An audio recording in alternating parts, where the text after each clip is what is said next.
Very good evening. You're watching News Tonight with me, Aishwarya Kapoor. All the big stories from India and around the world coming up in the next 30 minutes. Tributes poured in for former External Affairs Minister and People's Minister Sushma Swaraj on her first death anniversary. Several political leaders fondly remembered the fierce leader and one of the finest Indian politicians who passed away last year after suffering a cardiac arrest. Swaraj's political career spanned close to 40 years. Paying glowing tributes to former Union Minister Sushma Swaraj, Vice President M. Venkaiah Naidu called her an epitome of Indian culture. Naidu said she was a passionate nationalist and always expressed her views in a forthright manner. Naidu urged young politicians to look up to her as a role model and emulate her qualities. Sushma ji was an able administrator, left an indelible imprint on every position held by her. For instance, the film sector's long pending request for granting industry sector was considered during her tenure as Information Broadcasting Minister.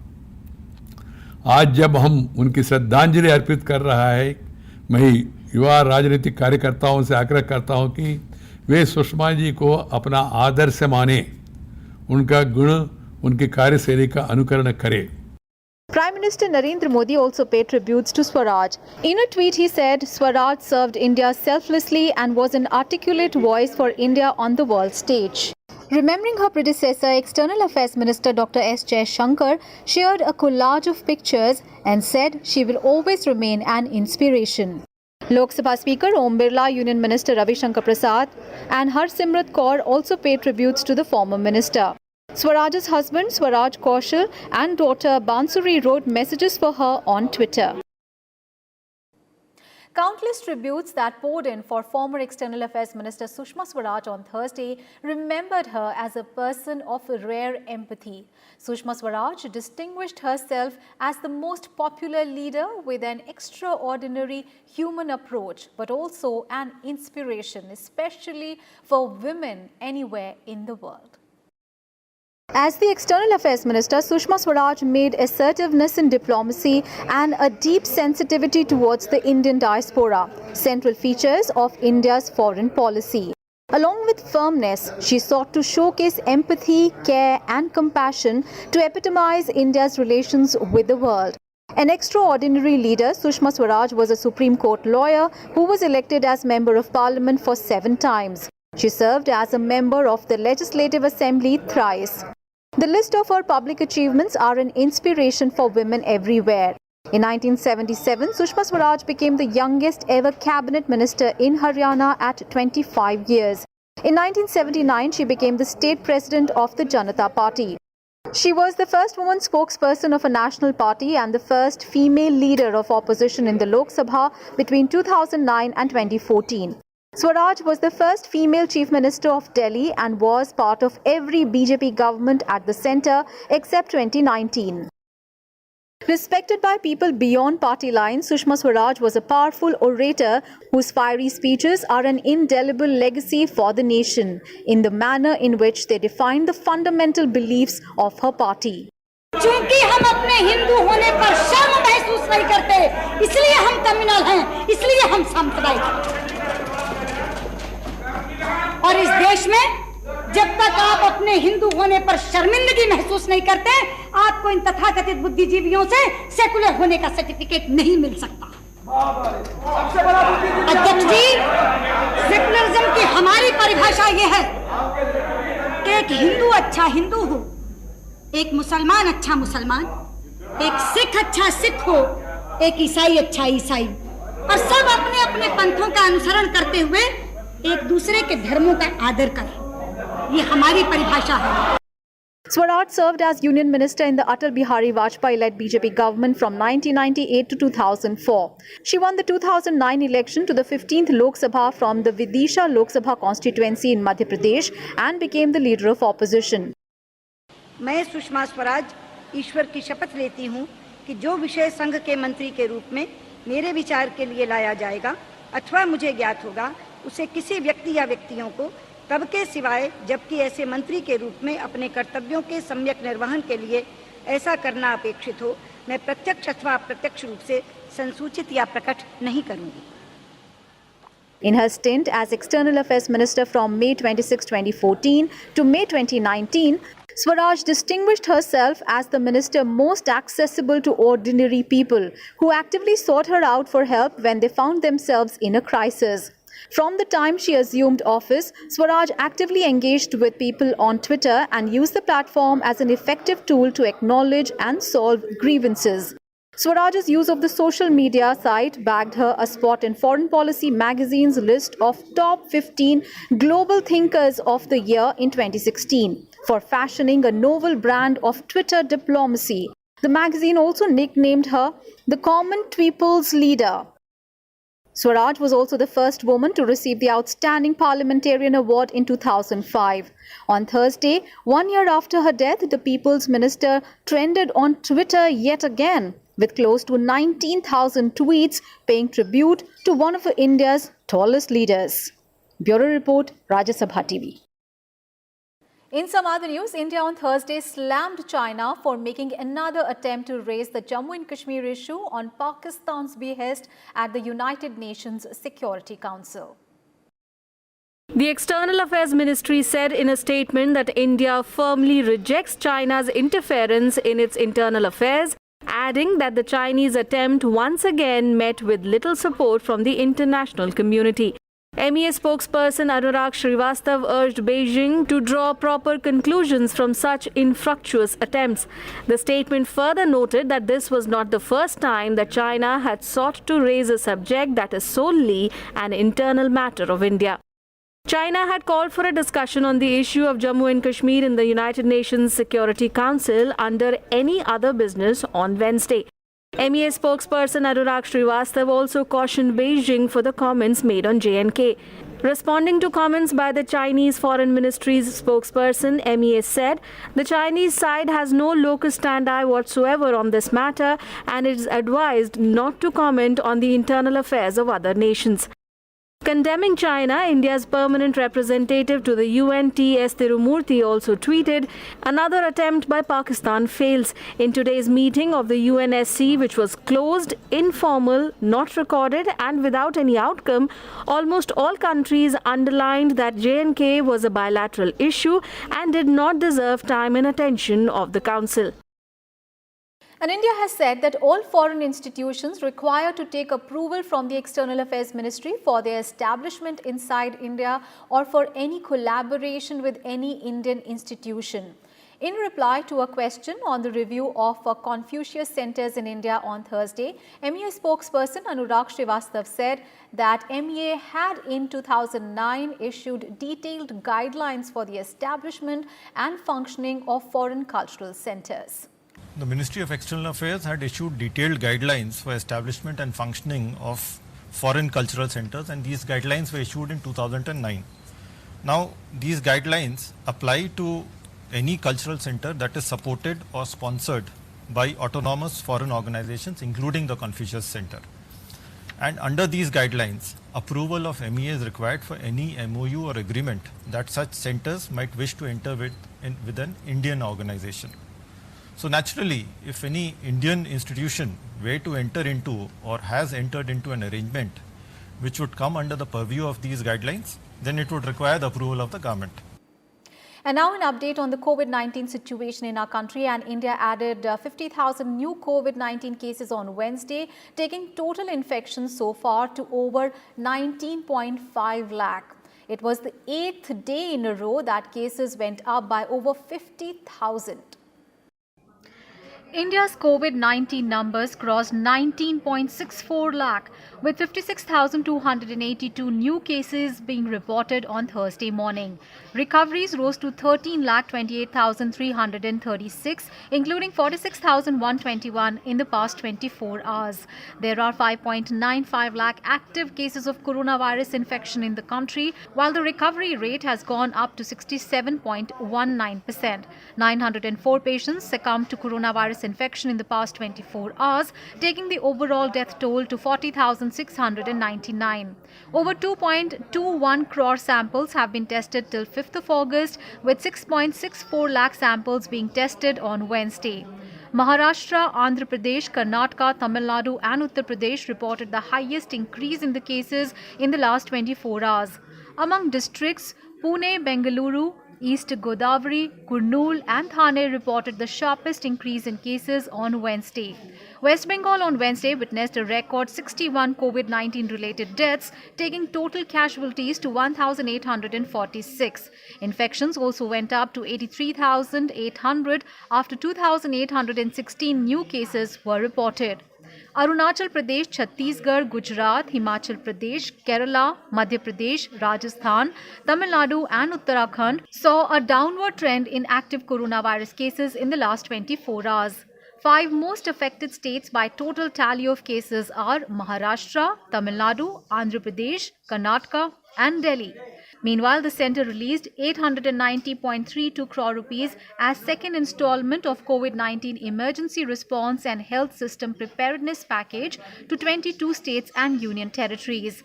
The 15,000 crore rupees COVID-19 emergency package approved by the Union Cabinet will be given to state governments and union territories in 3 phases. Bureau Report, Rajya Sabha TV. In Ahmedabad, 8 COVID-19 patients were killed in a fire at a private hospital early on Thursday. The victims, who included 5 men and 3 women, were being treated in the ICU ward of the COVID-19 designated Shrey Hospital in Navrangpura area of Ahmedabad. The fire reportedly started due to a short circuit in the ICU. 40 other COVID-19 patients were taken to safety and shifted to a civic hospital in the city. Prime Minister Narendra Modi expressed grief over the incident. He also announced an ex gratia of 2 lakh rupees each from the Prime Minister's National Relief Fund. Home Minister Amit Shah also expressed his condolences and wished speedy recovery to those injured in the mishap. Gujarat Chief Minister Vijay Rupani has ordered an investigation. The Chief Minister's office announced an ex gratia amount of 4 lakh rupees each to the families of the 8 victims and 50,000 rupees to those injured. And the global COVID-19 infections have crossed 19 million and claimed over 7 lakh lives. The United States has nearly 5 million cases and over 1,60,000 fatalities. Brazil, with over 2.86 million cases, has ramped up testing. Several European countries are also seeing resurgence in cases. On Wednesday, France reported 1,695 new cases to bring its tally to nearly 2 lakh. Infections are rising across 300 new clusters in France. Germany started free testing of all arrivals into the country. 1,000 new cases were reported on Wednesday, taking the total cases in the country to over 2 lakh. Spain had 1,772 new COVID-19 infections on Wednesday, while Greece is mulling new restrictions after over 100 new cases. On Thursday, Tokyo Governor Yuriko Koike urged residents to refrain from traveling outside the city. Japan reported over 1,200 new cases daily in the past week. Most were from Tokyo. Australia's Victoria State entered a 6-week lockdown from Thursday. With over 13,000 cases, Victoria has the bulk of infections in the country. Vietnam converted the Da Nang Sports Stadium into a hospital due to the current outbreak. 4 new COVID-19 infections on Thursday brought the country's tally to 717. Indonesia is preparing for human trials of a potential vaccine. The trial is set to start from August 11th with 1,600 volunteers. The United States has 3 coronavirus vaccine candidates in clinical trials. American firm Moderna is conducting coronavirus vaccine trials on humans since July 27th. Pfizer is working on more than 1 vaccine candidate with German partner BioNTech. Novavax COVID-19 vaccine has been found safe in initial trials. Phase 2 trials start next month. U.S. top infectious disease specialist Dr. Anthony Fauci is hopeful a vaccine could help the world get past the pandemic next year. So we likely are going to have maybe tens of millions of doses in the early part of the year. But as we get into 2021, the manufacturers tell us that they will have hundreds of millions and likely 1 billion doses by the end of 2021. So I think the process is moving along at a pretty favorable pace. Indian firm Zydus Cadilla's potential vaccine entered phase 2 trials on Thursday involving 1,000 volunteers. In another development, Bharat Biotech started phase 2 trials of its potential vaccine. It completed its phase 1 study across 11 sites. Moving on in the bulletin now, Rajya Sabha Chairman M. Venkaiah Naidu on Thursday nominated new members by accepting the resignation of 2 MPs from parliamentary standing committees. Naidu nominated TMC's Arpita Ghosh in place of Derek O'Brien, who resigned from the Standing Committee on Human Resource Development. CPIM's Bikas Ranjan replaced Ila Ramdas, who resigned from the Standing Committee on Finance on 30th of July 2020. Their nomination became effective from 5th of August. Meanwhile, the Parliamentary Standing Committee on Social Justice and Empowerment met on Thursday. In a 2-hour-long meeting, the committee mainly focused on the details of the Maintenance and Welfare Amendment Bill of Parents and Senior Citizens. The Social Justice and Empowerment Committee is headed by BJP MP Rama Devi. This bill was introduced in the Lok Sabha on 11th of December 2019. It was sent to the committee on 23rd of December 2019 on the demand of MPs for its detailed investigation. But due to the coronavirus pandemic, the committee could not give its report on time. On the request of the committee, the Lok Sabha Speaker has given time till 12th of September to submit the report. The Parliamentary Standing Committee on Personnel, Public Grievances, Law and Justice also met to discuss the views of the Bar Council of India and other representatives on the issue of virtual courts in India. This committee is headed by Bhupendra Yadav. In this 14th meeting of the committee, new members Dipender Singh and Rajendra Gehlot were also present. Bureau Report, Rajya Sabha TV. More news from Rajya Sabha, and nomination process has begun for 24th of August by polls to 2 Rajya Sabha seats. 1 seat each in Uttar Pradesh and Kerala fell vacant after the death of members Beni Prasad Verma and MP Virendra Kumar. August 13th is the last date to file nominations. Scrutiny will take place on August 14th. August 17th is the last date for withdrawal of candidature.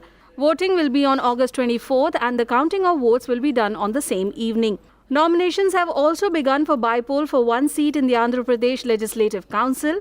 The seat fell vacant when ruling YSR Congress member Mopi Devi Venkata Ramana Rao resigned on July 1st. Voting and declaration of result are on the same day. And on to the other top story that we are tracking this evening. The Reserve Bank of India on Thursday kept key lending rates unchanged. The central bank has decided to continue with the accommodative stance as long as it is necessary to revive growth, while ensuring that inflation remains within the target. The RBI expects the GDP growth rate for this fiscal to remain in the negative zone. Here is a report. The Reserve Bank of India on Thursday decided to keep the benchmark repo rate unchanged at 4%, already at the lowest since 2000, and reverse repo rate at 3.35%. Since February, the Reserve Bank of India has already reduced the repo rate by a total of 115 basis points. Repo rate is the rate at which RBI lends to commercial banks, and reverse repo rate is the rate at which it borrows from them.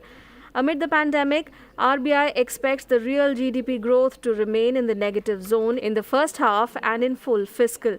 The MPC noted that in an environment of unprecedented stress, supporting recovery of the economy assumes primacy in the conduct of monetary policy.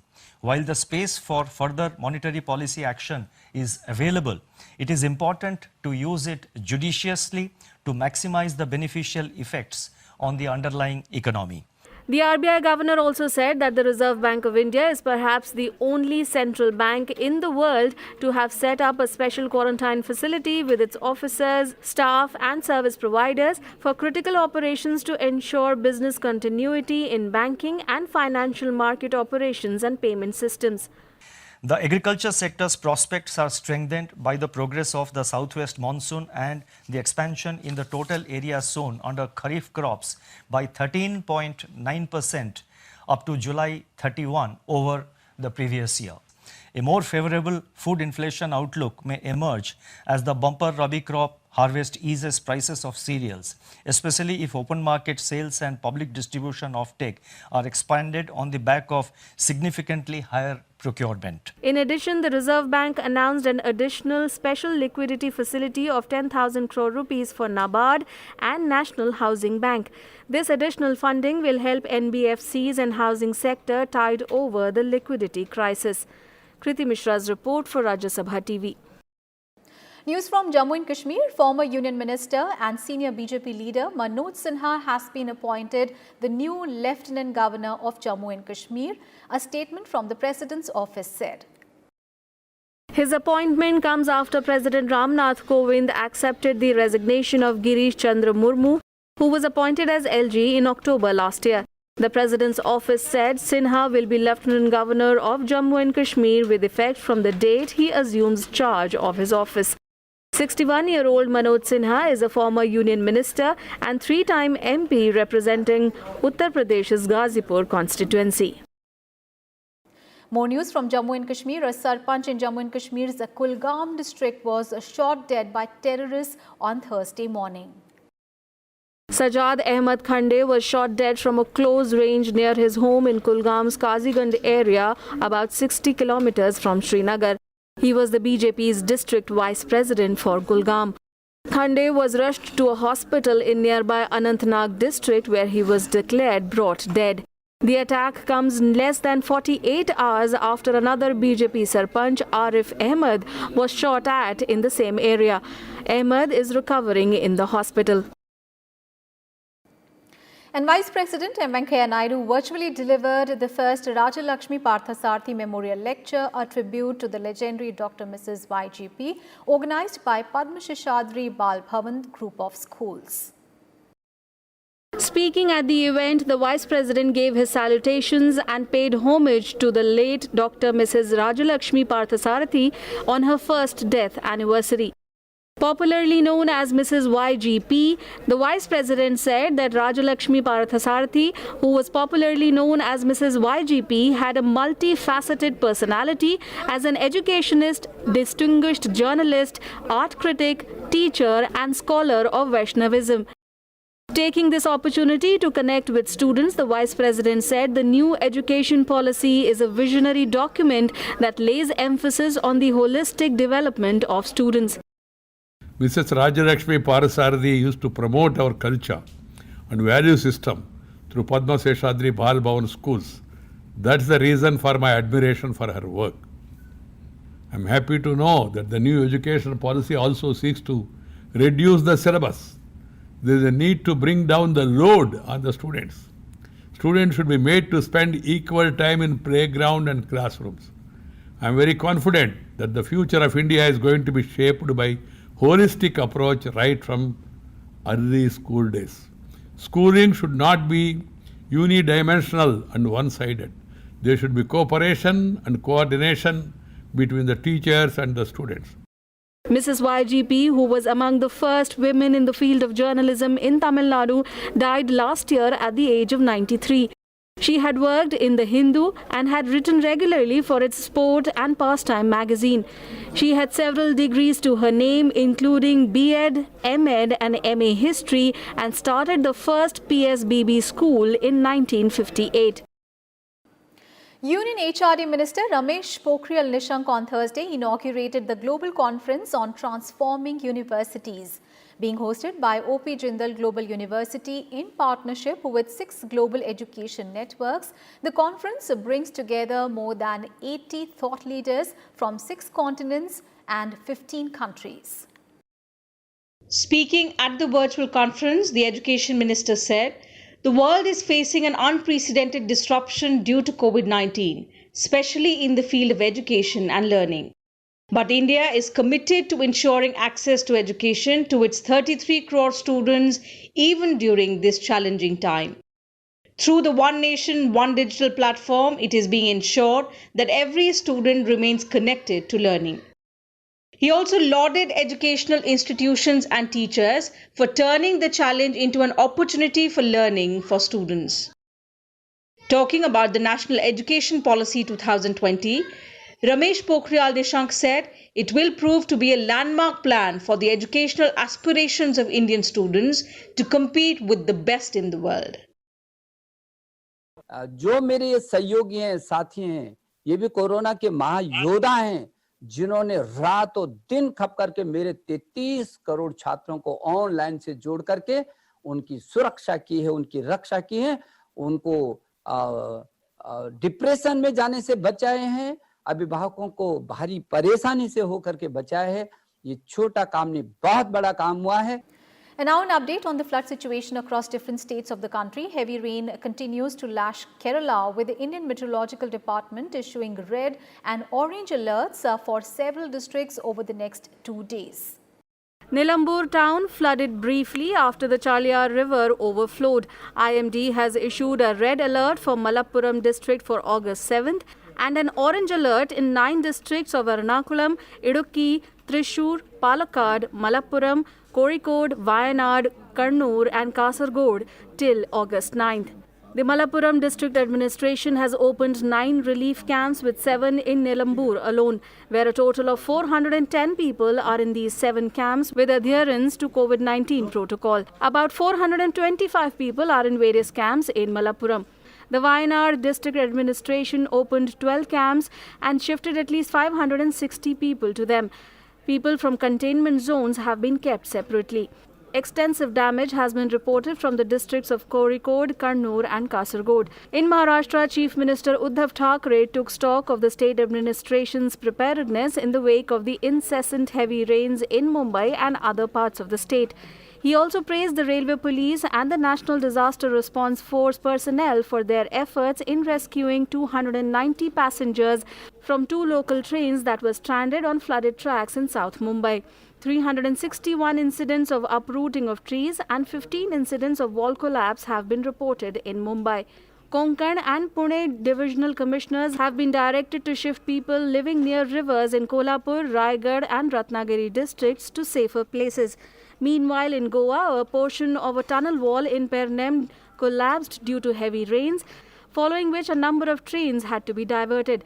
There was no report of any casualty and work to restore the track was underway. Union Tribal Affairs Minister Arjun Munda on Thursday flagged off a medicine van for flood victims in Bihar, where more than 66 lakh people across 16 districts have been hit by floods. And that's all in this news bulletin. Thanks so much for your time. Take care of yourselves and your families. Good night.